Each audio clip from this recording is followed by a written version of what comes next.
Hello student, welcome back. Class 7, chapter 5, part 2. In first part, we study about the matter, composition of matter, structure of atom, properties of element, compound and mixture, atomic symbols, and we discuss about atomicity also. And rest of the topics, student, we will discuss in part 2. Let's start part 2. Chemical formula. Chemical formula is the short form used to represent a molecule of a compound. It uses symbols for all the elements present in the molecules and indicate the number of atoms of each element. Dear student, chemical formula क्या होता है? Chemical formula किसी भी compound के एक molecules के अंदर कितने एलिमेंट्स प्रेजेंट हैं, कौन कौन से एलिमेंट प्रेजेंट हैं, इन सब के बारे में हमें इंफॉर्मेशन देता है. हम वेरियस एग्जांपल के थ्रू ये स्टडी करेंगे. फॉर एग्जांपल सोडियम क्लोराइड, ये केमिकल फॉर्मूला है सोडियम क्लोराइड का. इसके केमिकल फॉर्मूले को देखकर हमें पता चल रहा है कि यहाँ सोडियम का 1 एटम है और क्लोरीन एलिमेंट का भी 1 एटम है और सोडियम क्लोराइड बन रहा है. This is the formula of potassium oxide. ये जो सबस्क्रिप्ट लिखा होता है, it is showing the number of atom. Here 2 atoms of potassium combine with 1 atom of oxygen to make the potassium oxide. Next example, magnesium sulfate. Magnesium sulfate, it is the formula of magnesium sulfate. It contains 1 atom of magnesium and 1 atom of sulfur and 4 atom of oxygen. This 1 molecules of magnesium sulfate contain 1 atom of magnesium, 1 atom of sulfur, and this subscript shows 4 atom of oxygen. Next example, carbon dioxide. It is CO2. C is the symbol of carbon. Carbon element, 1 atom of carbon combined with 2 atom of oxygen to make the carbon dioxide. Valency. It is the combining capacity of an element. Dear student, valency क्या होती है कि एक atom किसी दूसरे atom के साथ कितने दूसरे एटम्स के साथ कंबाइन कर सकता है, और combining capacity of an element is known as valency. There are some example. For example, hydrogen has 1 valency, sodium has 1 valency. This is the example of silver also have 1 valency. Oxygen element have 2 valency.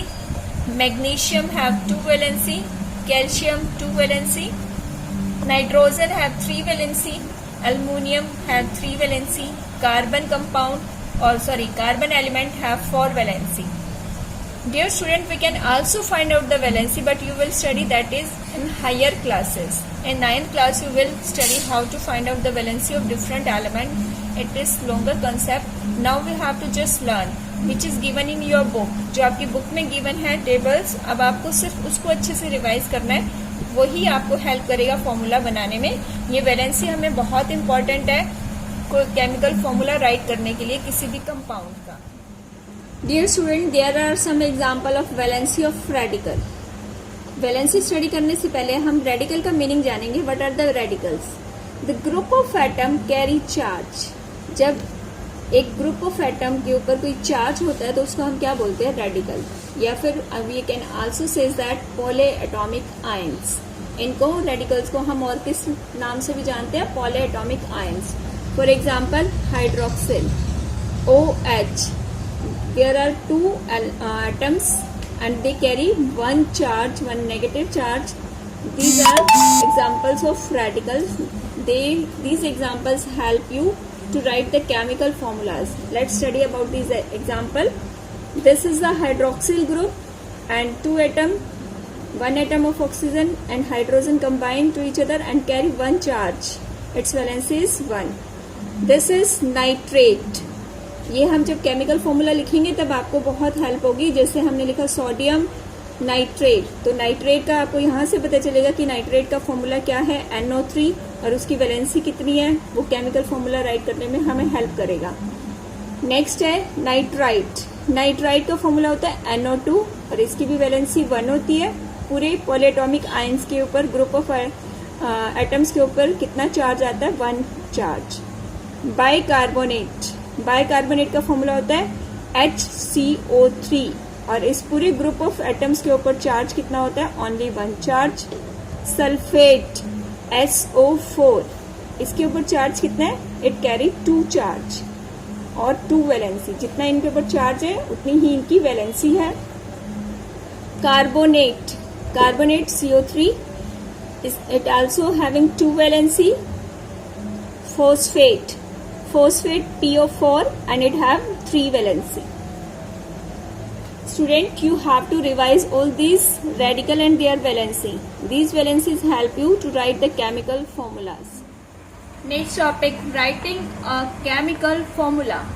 Dear student, chemical formula write करने के लिए हमें 2 बातों का पता होना जरूरी है. We should know about 2 things. First of all, the symbols of element present in compound and the valency of each element.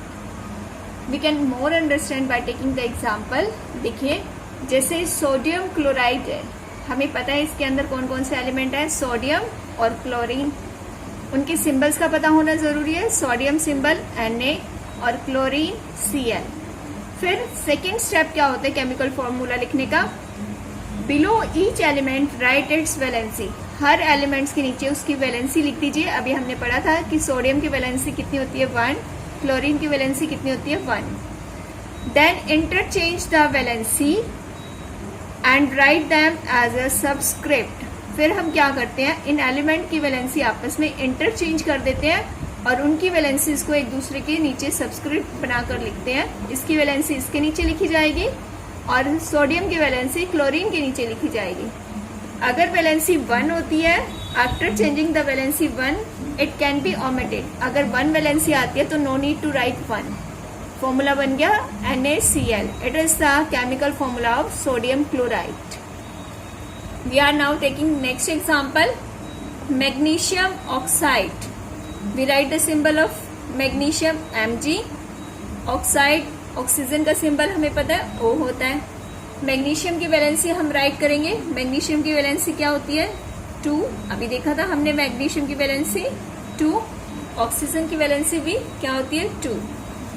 We will interchange the valency. Valency एक दूसरे की इंटरचेंज होगी. मैग्नीशियम की वैलेंसी ऑक्सीजन के नीचे लिखी जाएगी और ऑक्सीजन की वैलेंसी मैग्नीशियम के नीचे लिखी जाएगी 2. If the valencies are divisible by common number, ये दोनों की वैलेंसी एक ही नंबर से डिवाइड हो रही है 2 से डिवाइड होने के बाद 1 बनाएगा. Then no need to write these 2. तब हमें ये मेंशन नहीं करना होता अगर दोनों की वैलेंसी एक ही नंबर से डिविजिबल है. Simplify the number in the subscript, otherwise written them as such. उनको सिंप्लीफाई कीजिए. और एग्जाम्पल्स देखते हैं और ज्यादा क्लियर होगा आपको कैसे केमिकल फॉर्मूला राइट करना है. Let's see more example. This is the chemical formula of magnesium hydroxide. How we can write it? First of all, we should know the symbol which element are present in magnesium hydroxide. Magnesium element उसका symbol होता है Mg. Hydroxide, अभी हमने radical की table study की थी, उसमें पढ़ा था हाइड्रोक्साइड का क्या सिंबल होता है? OH. मैग्नीशियम की वैलेंसी 2 होती है, हाइड्रोक्साइड की वैलेंसी 1 होती है. मैग्नीशियम की वैलेंसी इसके नीचे लिखी जाएगी और हाइड्रोक्साइड की वैलेंसी मैग्नीशियम के नीचे लिखी जाएगी. In this way we will write here 1. मैंने अभी आपको बताया था कि अगर वैलेंसी 1 आती है then no need to write, we can omit it. हमें 1 लिखने की जरूरत नहीं होती, मेंशन करने की जरूरत नहीं होती. So we will not write 1 here.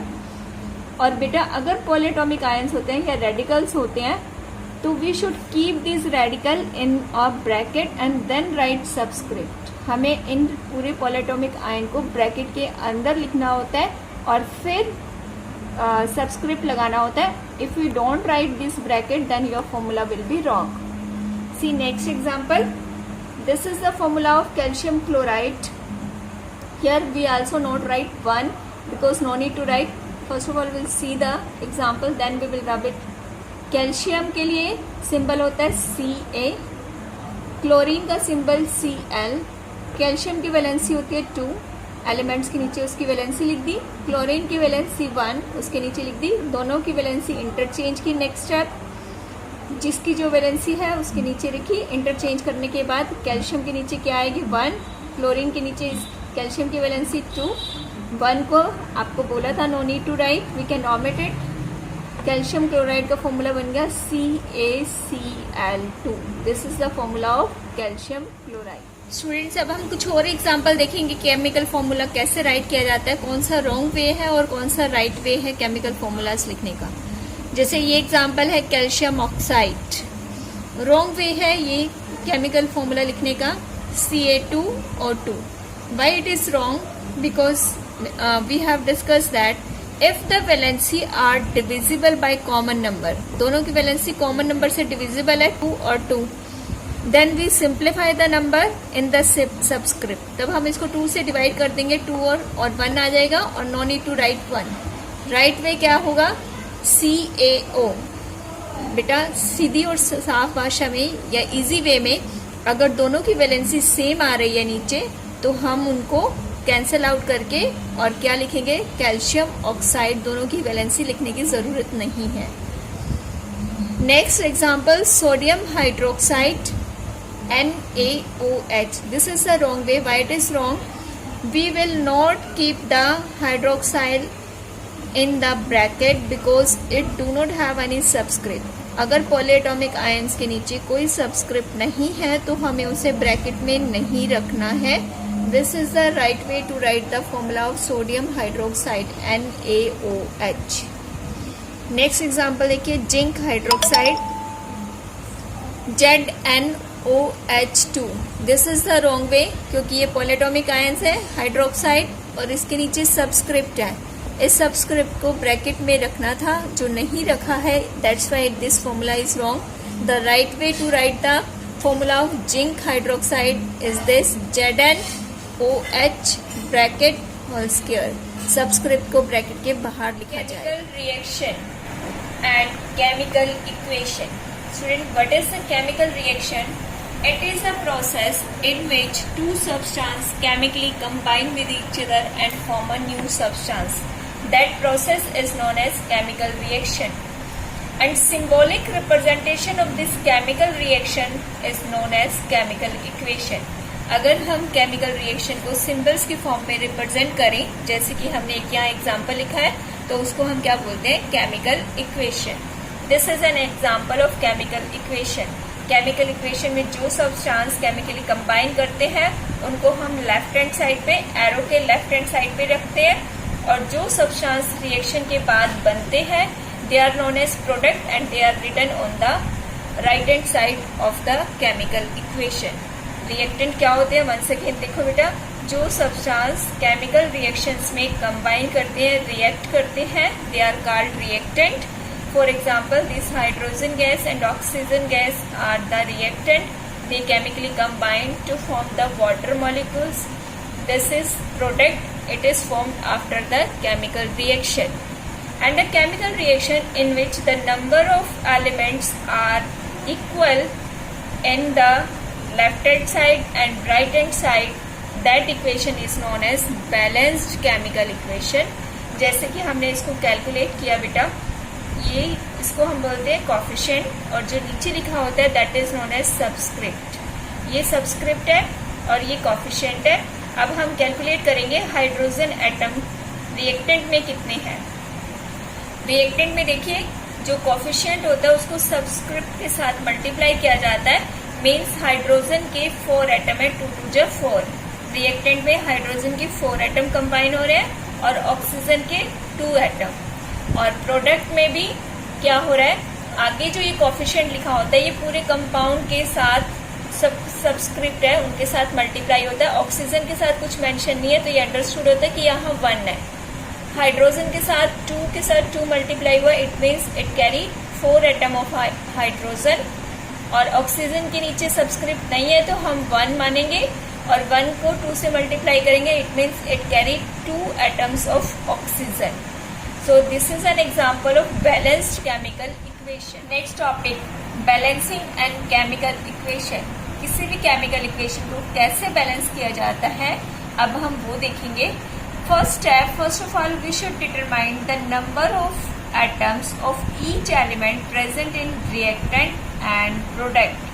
Arrow के इस साइड वाले कंपाउंड्स को हम क्या बोलते हैं, रिएक्टेंट, और इस साइड वाले कंपाउंड्स को हम क्या बोलते हैं, प्रोडक्ट। रिएक्टेंट में कितने नंबर ऑफ एटम है हर एलिमेंट्स के, वो कैलकुलेट करते हैं हम, और प्रोडक्ट में कितने हैं। जैसे कि एग्जांपल लिया हमने, आयरन के यहाँ 1 एटम है रिएक्टेंट में, ऑक्सीजन का 2 एटम है, और प्रोडक्ट में यहाँ प्रोडक्ट में कोफिशिएंट 2 लिखा हुआ है, आयरन के 2 एटम और ऑक्सीजन के 3 atom. It means this is unbalanced chemical equation. Balance equal number नहीं है ना, सभी एटम डिफर है। आयरन के 1 है रिएक्टेंट में, प्रोडक्ट में 2 है, ऑक्सीजन के यहाँ 2 है, यहाँ 3 है। It means it is unbalanced chemical equation, we have to balance it. And second step, we should careful about that we can't change the subscript. हम किसी भी केमिकल फॉर्मूले की सबस्क्रिप्ट को चेंज नहीं कर सकते। We can add only coefficient. हम इसके आगे कोफिशिएंट ऐड कर सकते हैं। सबस्क्रिप्ट चेंज करने से उसका फॉर्मूला चेंज हो जाएगा। We can add coefficient. अब इसमें ऑक्सीजन के एटम्स देखिए, पहले हम ऑक्सीजन के एटम को बैलेंस करने की कोशिश करते हैं। ऑक्सीजन के 2 एटम है, प्रोडक्ट में 3 एटम्स है। अगर हम इधर 3 को 2 से मल्टीप्लाई करें तो 3 2 just 6 एटम हो जाएंगे, और यहाँ पे भी अगर हम 3 से मल्टीप्लाई कर दें, जैसे हमने यहाँ किया है in this equation, this is a balance chemical equation. We multiply और we add coefficient 3 in front of oxygen gas. तो ऑक्सीजन के रिएक्टेंट में कितने एटम हो गए? 6। ऑक्सीजन के यहाँ कितने हो गए? 6, और यहाँ हमने कोफिशिएंट 2 ऐड कर दिया। 2 3 जा, मैंने आपको पहले भी बताया था, कोफिशिएंट सबस्क्रिप्ट से मल्टीप्लाई हो जाता है। ऑक्सीजन के यहाँ पे भी कितने एटम हो गए? 6। और अब हम आयरन को देखेंगे। यहाँ 2 कोफिशिएंट ऐड करने से आयरन कितने से मल्टीप्लाई हो गया? 2 से 2 मल्टीप्लाई, 2 2 जा 4, तो आयरन के कितने एटम हो गए? 4। तो हमें यहाँ पे भी रिएक्टेंट में आयरन के आगे कितना कोफिशिएंट ऐड करना होगा? 4। 4 ऐड करने के बाद यहाँ पे भी आयरन के कितने एटम हो गए स्टूडेंट्स? 4। अब ये इक्वेशन क्या बन गई? Balanced chemical equation. Student, this is all about chapter 5. Now I will send you the PDF of question answers. Have a nice day, student.